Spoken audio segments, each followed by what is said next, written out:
momento muito especial da vida de Paulo, quando ele vai a Filipe, porque Filipe foi essa segunda viagem missionária, que na verdade foi a primeira que ele fez depois do rompimento ali com Barnabé.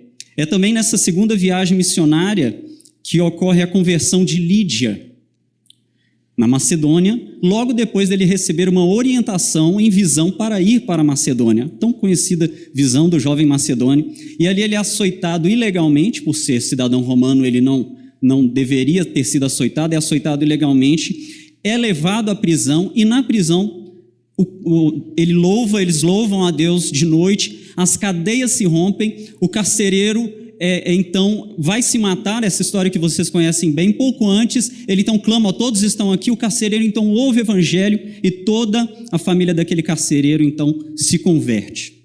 Então algumas experiências boas, nós poderíamos pegar cada uma dessas experiências e fazer um sermão aqui, mas nós vamos caminhar em cima de uma orientação que Paulo deu para essa igreja que acabou se tornando sua mantenedora. Essa carta aos Filipenses é uma carta de ânimo, onde Paulo vai falar sobre alegria que estava sendo minada por causa da experiência de perseguição da igreja em Filipe e também pela realidade do seu apóstolo e evangelista que estava preso naquele momento, Paulo. Paulo então vai escrever sobre alguns elementos que podem minar a alegria. No primeiro capítulo ele vai falar sobre as circunstâncias, no segundo capítulo ele vai falar sobre relacionamentos, no terceiro capítulo ele vai falar sobre as coisas materiais e no quarto capítulo ele vai falar sobre a ansiedade. Nós vamos trabalhar expositivamente aqui no capítulo 4, mas principalmente sobre a questão da ansiedade que é citada aqui no capítulo 4, mas os princípios que nós vamos tirar aqui poderiam ser aplicados a qualquer um desses elementos, podem minar realmente a nossa alegria. Então em Filipenses 4, ele vai dizer o seguinte: alegrai-vos sempre no Senhor, outra vez vos digo, alegrai-vos, seja a vossa moderação conhecida de todos os homens, perto está o Senhor. Não andeis ansiosos de coisa alguma, em tudo, porém, sejam conhecidas diante de Deus as vossas petições, pela oração e pela súplica com ação de graças. E a paz de Deus, que excede todo entendimento, guardará o vosso coração e a vossa mente em Cristo Jesus. Versículo 4, Paulo começa falando sobre a alegria. É importante enfatizar que aqui Paulo trata a alegria de uma forma diferente, porque a alegria geralmente nós entendemos como algo altamente influenciado por elementos externos. Então a alegria, ela é assim, se acontece algo bom eu fico alegre, se acontece algo ruim eu fico triste, mas Paulo não trata a alegria desta forma. Ele trata a alegria quase que como uma opção, estranhamente como que uma escolha. Ele fala alegrai-vos, ou seja, ele não diz que que a alegria cristã ela está baseada em algo que pode acontecer circunstancialmente, mas em uma decisão, quase que como uma escolha. Mas a alegria cristã, ela não é rir igual um bobo e tampouco negar a realidade. Ela é fruto de uma reflexão sobre quem o cristão é e onde ele está assentado. Ainda que o próprio Paulo resuma sua vida ministerial na carta aos Coríntios em aflições, privações, angústias, açoites, prisões, desonras, infâmias, varadas, apedrejamento, perigos de rios, mares, cidades, desertos, salteadores, falsos irmãos, fome, sede, frio, nudez e temor da morte. Ainda que ele resuma todo o seu ministério nisso, ele estava certo e firmado em Deus, assentado com Cristo nas regiões celestiais, e que, se necessário, ainda que sua vida fosse retirada, ele seria ainda ressuscitado em Cristo Jesus. Em resumo, porque a nossa leve e momentânea tribulação produz para nós um eterno peso de glória acima de toda comparação. Quando o cristão escolhe o caminho do contentamento, da alegria, não é porque ele quer negar a realidade, é porque ele entendeu exatamente a sua realidade. E Paulo continua então, no verso 6, não andeis ansiosos de coisa alguma, em tudo, porém, sejam conhecidas diante de Deus as vossas petições. Paulo reconhece a legitimidade das dores, mas elas não podem ser o seu companheiro de caminhada. Ou seja, a ansiedade, ela existe, mas eu não devo andar na ansiedade. A ansiedade não é o meu caminho. Ainda que ela não seja negada, ela também não é o meu caminho. O caminho não muda. Não é o mundo que muda. De fato, somos nós no mundo que agora somos diferentes. Agora, nem tudo que é natural é automático. O que eu quero dizer com isso? É natural do cristão se alegrar em meio às circunstâncias adversas pelo fato de ele saber onde ele está plantado e assentado. Agora, isso é automático? É natural de uma árvore dar frutos? É natural. É automático? Para que uma árvore dê frutos, ela tem que ser regada, podada, bem cuidada, e aí ela vai exercer a sua natureza. Eu respeito muitos irmãos que pensam diferente, que pensam, por exemplo, que existam maldições hereditárias e coisas do tipo. Mas eu não consigo encontrar nenhum texto na Nova Aliança que dê margem para compreender que a obra no espírito do cristão não está completa. Porque, afinal de contas, a Bíblia diz que o escrito de dívida que havia contra nós foi pregado na cruz. A Bíblia também fala que todos quanto o receberam, deu-lhes o poder de serem feitos filhos de Deus, os quais não nasceram nem da vontade humana. Se eu não nasci da vontade do meu pai e da minha mãe, quanto mais eu teria uma herança ainda que é deles espiritual. Então, no que tange ao espiritual, eu não acredito dessa forma. Então, o natural do cristão seria uma vida completamente livre. Porque, afinal de contas, ele está em Cristo Jesus. Ele é nova criatura, todas as coisas ficaram, agora são velhas, tudo se fez novo, não é quase tudo, tudo se fez novo. Infelizmente, existem sim algumas prisões que ainda podem acometer um cristão. Por isso que Paulo diz em Romanos 12:2, que nós não devíamos nos conformar com esse século, mas nos transformar pela renovação da nossa mente, para que experimentemos qual é a boa, perfeita e agradável vontade de Deus. Então, as prisões aqui não são espirituais, ou em relação à justificação, à legalidade da justificação, mas aquilo que muitas vezes ainda está em nossas mentes. Processos que são naturais, mas não são automáticos. E nós temos que semear, nós temos que lutar, nós temos que batalhar. E Paulo vai falar para nós algumas armas que nós podemos usar neste campo de batalha, que é a mente, que é a mudança de padrões culturais, valores, normas e comportamentos que sim, podem ser herdados ou podem estar aí em nossas mentes por causa de algum trauma, de alguma experiência, bagagens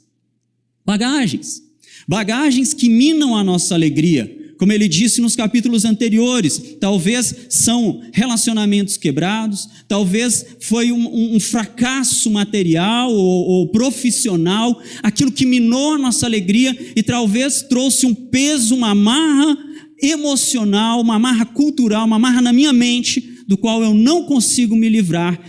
E nesse contexto que Paulo recomenda, sejam conhecidas, ou como algumas versões dizem, apresentem diante de Deus as vossas petições. Então, eu queria falar, a partir aqui do verso 6, sobre esses modelos, 3 modelos de conexão que Paulo nos apresentou para desenvolvermos a nossa comunicação com Deus, a ponto de não sermos mais presa fácil para a ansiedade. Ele começa dizendo, pela oração. Quando eu li esse texto a primeira vez, eu falei, olha, Paulo está apresentando 3 tipos de oração. Só que ele já começa usando um termo aqui, oração, súplicas e ação de graça. Então eu penso que conexão talvez seja a palavra ideal. E o primeiro modelo de conexão é exatamente a oração. Quando nós vamos para o original dessa palavra, lembrando que tudo que ele está apresentando depois, súplicas e ações de graça, também são tipos de orações. No momento de oração, eu também suplico. No momento de oração, eu também agradeço. Mas o que ele quer dizer com essa oração aqui? Essa palavra, no original, ela remete à questão de local, a questão de local separado ou dedicado a ouvir e falar com Deus. De fato, existem momentos, até em Atos mesmo, quando Paulo se encontra com Lídia ali, a Bíblia fala que eles estavam procurando um lugar de oração. Mas aqui essa palavra está muito ligada à questão da intimidade, daquilo que é entre nós e Deus. Quando nós nos deslocamos até Deus para ouvir o que Ele tem para falar conosco. Me lembra muito quando Jesus fala em Mateus 6, quando nós devemos orar, não devemos ser como os hipócritas que vão para o lugar para serem vistos. Ele fala assim, quando vocês orarem, feche a porta do seu quarto e ore a Deus em secreto. O teu Deus que te vê em secreto, Ele vai te recompensar. Mas essa oração aqui não é simplesmente o quarto fechado, só não. Ela pode ser aqui na igreja. Isso também me lembra uma outra experiência, onde Jesus diz que 2 homens sobem ao templo para orar, mas um está no meio da multidão e olhando para a multidão, ele vê ali um outro ser humano e ele fala assim, obrigado, Senhor, porque eu não sou como aquele, eu jejuo, oro, eu dou dízimo de tudo. Mas aquele outro homem, mesmo no meio de uma multidão, ele estava desfrutando de um momento de intimidade com Deus, onde ele batia no seu peito e não tinha coragem de olhar para cima, mas dizia, se propício a mim, pois sou pecador. É sobre este modelo de conexão que nós estamos falando. Orações que tratam de entrega, confissões, declarações a Deus. E elas têm alguns resultados. Eu não queria me prender tanto aos primeiros 2, mas eu quero citá-los aqui. O primeiro resultado desse tipo de conexão, desse modelo de conexão que Paulo apresenta aqui como oração, é a quebra da religiosidade.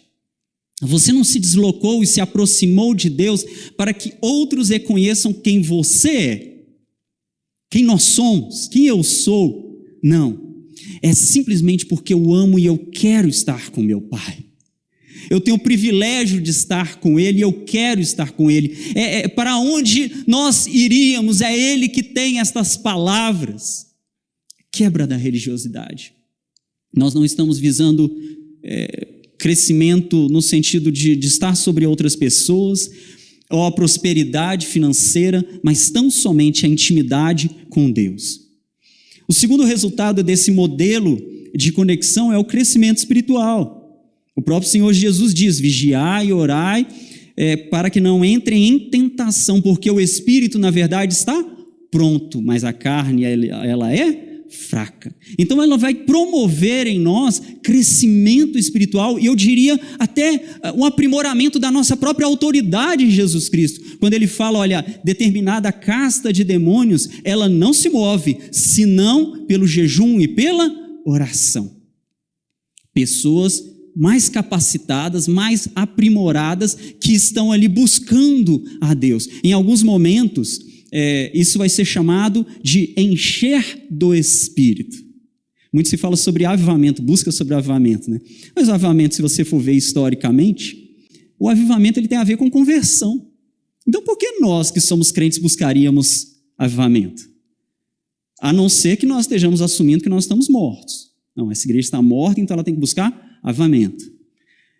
Mas a palavra aqui ideal seria enchimento. Não vos embriagueis com o vinho, mas enchei-vos do Espírito Santo. Por isso que em Atos essa palavra, ela vinha e eles foram cheios do Espírito Santo de Deus. Enquanto oravam, um momento de intimidade. Você pode estar em intimidade com Deus, tanto no seu quarto, quanto no meio de uma multidão. Isso depende do nosso coração, como nós entendemos o que nós estamos nos portando ali. Mas eu não quero parar no primeiro resultado, no segundo, mas no terceiro, que eu acho que tem mais a ver com o objeto do estudo aqui, que é a cura ou libertação emocional. Nós precisamos ser libertos emocionalmente. E por isso que Tiago diz, está alguém entre vós sofrendo, que ele ore. Tiago 5,13. Amado, que ele ore. É interessante que ele nem fala assim, vai buscar alguém para orar por você se você está sofrendo. Ele fala assim, que você ore. Se você está sofrendo, que você ore. O véu não foi rasgado para que eu seja coadjuvante da minha própria história. Eu posso me achegar confiantemente diante de Deus. E aqui eu queria falar com muita liberdade, com muito temor. Eu acho muito legal que a igreja evangélica tenha quebrado essas barreiras assim, de não buscar, por exemplo, tratamentos para a alma, no sentido de não buscar um psiquiatra, não buscar um psicólogo. Eu acho interessante que esses movimentos podem ser feitos hoje em dia sem nenhum tipo de preconceito. Mas eu vou ser muito sincero. Tudo que não é construído sobre a rocha que é Cristo é meramente paliativo. Não terá resultado a médio e longo prazo. Então, se nós quisermos ser realmente protagonistas na nossa história, cooperadores com Cristo, nós temos que estar firmados sobre a rocha. Não é isso que Jesus diz? Aquele que crê em mim é semelhante a um homem que constrói sua casa sobre a rocha. Que vindo as ondas é o quê? Tribulações, ansiedades, ela não se movimenta. Nós temos que ser protagonistas na nossa própria história. Não dependentes no sentido positivo, mas não dependentes escorados na atuação externa, seja de um psiquiatra, médico, psicólogo, até mesmo do seu pastor. Nós não podemos terceirizar para o outro a intimidade que foi rasgada, que veio a nós quando o véu foi rasgado. Mas ele continua, e pela súplica. Agora, suplicar aqui, pedir aqui, não é simplesmente fazer uma lista de desejos para Deus. Então eu tenho que sentar para Deus, essa minha ansiedade, minha ansiedade, eu sou sozinho, Senhor, então eu quero minha esposa assim, assim, assim, desse jeito. Não é isso. Até porque Tiago já nos alerta, no capítulo 4, verso 3 da sua carta, que as pessoas pedem e não recebem porque pedem mal para satisfazer seus próprios deleites. Então eu não posso pedir. Você pode fazer. Eu não estou aqui querendo passar para vocês um movimento religioso onde nós não podemos pedir por nós mesmos, mas onde nós entendemos quem Deus é e o que Ele está fazendo em nossas próprias vidas. O próprio Senhor Jesus disse que nós não devemos andar ansiosos pela vida. Ele fala, não vos inquieteis dizendo o que nós vamos comer, beber ou vestir, porque os próprios mundanos é que procuram todas essas coisas. Mateus 6, 25. Mas o vosso Pai celeste sabe que necessitais de todas essas coisas. Buscais, pois, em primeiro lugar o reino e a justiça, e todas as demais coisas serão acrescentadas. Observe que, por mais que eu não esteja enfatizando na questão de pedir por mim mesmo, no primeiro passo, o que eu fiz, eu já conversei com Deus sobre todas essas coisas, já estão entregues a Deus. Agora, aqui Paulo está trazendo um degrau um pouco maior do que nós mesmos. Existe um degrau maior do que nós mesmos, mesmo num momento de ansiedade, de preocupação, de tribulação. Olha, existe algo chamado orar no Espírito. Agora eu tenho que entender que orar no Espírito é orar com uma mente parecida com a de Cristo. Então nós devemos compreender qual era a mente de Jesus. Filipenses 2, 4, 6. Não olhe cada um para o que é seu, mas cada qual também para o que é dos outros. Tende em vós o mesmo sentimento que houve também em Cristo Jesus, o qual, subsistindo em forma de Deus, não considerou ser igual a Deus, coisa que se devia se aferrar. Nós estamos falando sobre ansiedade, estamos falando sobre sentimentos, não é verdade?